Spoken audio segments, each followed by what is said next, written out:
So if there was one item in our home first aid kit that I would say is the most essential to have, this would probably be it.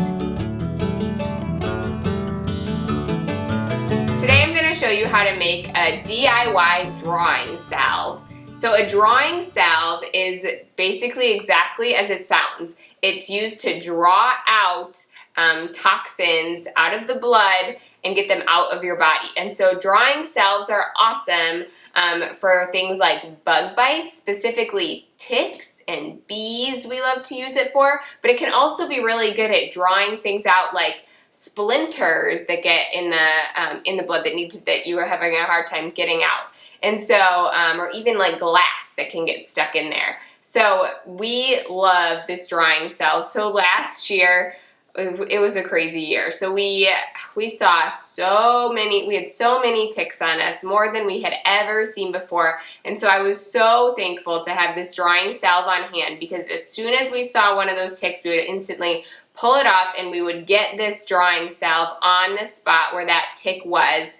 And so what the drawing salve does is that it goes in and it actually draws the toxins out of the body. It was also a crazy year here last year for bees, and so I hadn't gotten stung by a bee since I was a kid, and last year I think I got stung 3 times. And so again, this drawing salve is like gold. Like, you put this on the bee sting where it was, it draws the toxins out, and really instantly you experience so much relief and really hardly any repercussions of the bee sting afterwards. And so a drawing salve is really, really very simple to make. It just combines a few key ingredients that basically have that function of drawing toxins out of the blood. And so the ingredients that are in that have that function are bentonite clay. So this is a good food grade clay that's used to draw toxins out.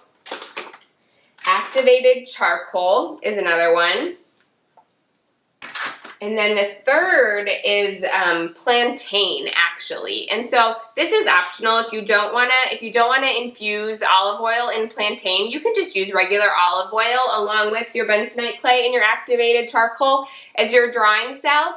But I like to. Plantain is so abundant these spring days outside. I mean, it's like dandelions. It grows all over the place like crazy, and plantain is awesome. It's like the perfect home remedy thing for almost all things skin, especially bug bites and all of that, and it again works as a drawing agent to draw things out of the blood and remove them from the blood. And so what I like to do to make this olive oil plantain infusion is I just go out and I just forage for some plantain. Literally, it's probably all over your grass. You can easily find it. But just grab some plantain and I just put it in a jar in a dark, cool place, and I cover it with olive oil and I just let it sit and steep for a couple weeks, and that's it. And then you have plantain infused olive oil. And so then we're going to use the olive oil from this plantain steeped infusion in our drawing salve. And so the recipe just calls for 1/3 cup of your plantain infused olive oil, or just olive oil. So 1/3 cup of that. And then you're going to add 2 teaspoons of beeswax to that. And so that is what's going to help create your salve, essentially, give you the right texture. And so we'll go ahead and do that. Okay, so you take 2 teaspoons of beeswax and add it to your olive oil.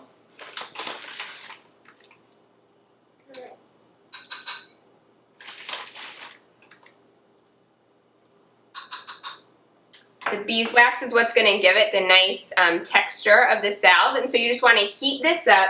So I like to just put water in your pot, heat this up, put your 1 cup measuring cup in there, the glass or whatever glass dish, you can use a jar or whatever. Put it in there until the beeswax melts.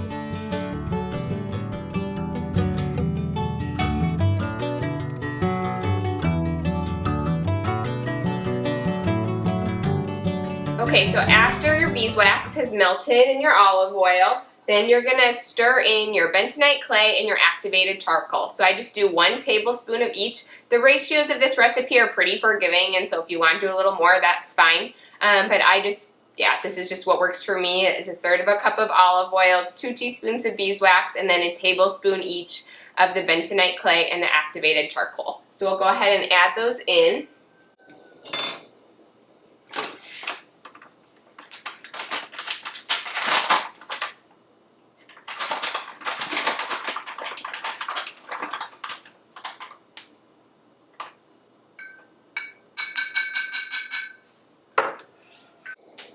Okay, and then the activated charcoal, and you want to be careful with activated charcoal because it is super, super messy. You can see my hands are already turning black just from touching the bag.